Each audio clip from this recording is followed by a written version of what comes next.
নয়ার পুরান টায়ারে অনেক তফাৎ আছে। যে নয়া টায়ারটা দেখুন কীরকম আর পুরান টায়ারটা দেখুন কীরকম। আমার পুরান টায়ারটা নষ্ট হওয়ার কারণ হইল যে আমি বিগত যে 3-4 মাসে আমি অসুস্থ আসলাম, আর অসুস্থ থাকার কারণে টায়ারের মাঝখানে দিয়ে ফাটা মারি দিয়েছে। আর ফাটা মারার কারণে আস্তে টায়ারটা লিক হয়ে গেছে। যেহেতু টিউবলেস পুরার মতন লিক হয়েছে না, ফাটা মারছে কিন্তু রানিং হয়েছে, সবটা ঠিক আছে। তারপরে কিন্তু সাইকেলটা চালাই একটা মানে ভালো লাগে না। আর সাইকেলও মনে হয় টান হয় না বা কিছু হয় না। ও কারণে আমি টায়ারটা পাল্টাইছি। আর টায়ারটা পাল্টাইছি আমরা যে উজ্জ্বল ভাইয়ের দোকান থেকে, মৌলভীবাজার উজ্জ্বল ভাইয়ের দোকান থেকে আমি টায়ারটা পাল্টাইছি।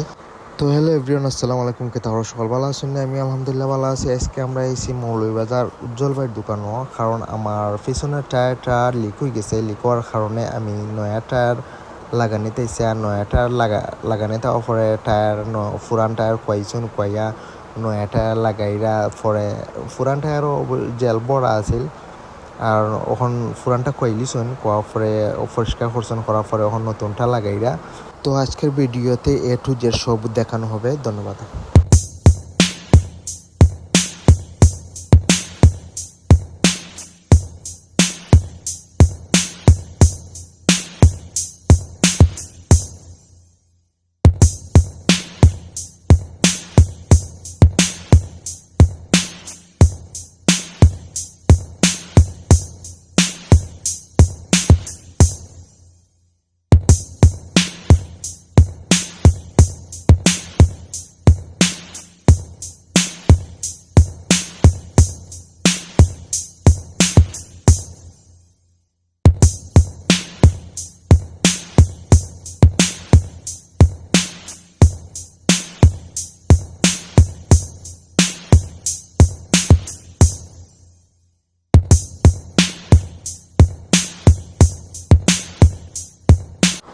তো টায়ারটা ওকে করার পরে ওখান সাইকেলও লাগানি, টায়ার লাগানি পরে ফার্ম মিলাইয়া সপ্তাহ মিলাইয়া ওকে ওখান সাইকেলও লাগানো।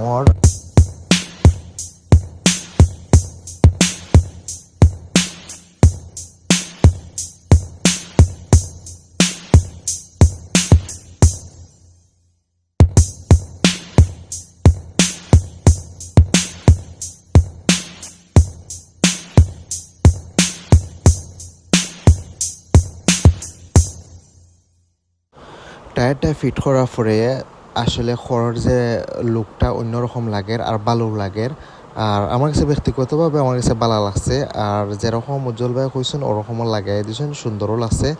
আর আজকের ভিডিও এই পর্যন্তই। ভালো লাগলে লাইক কমেন্ট করবেন। ধন্যবাদ। ওকে, আসসালামু আলাইকুম।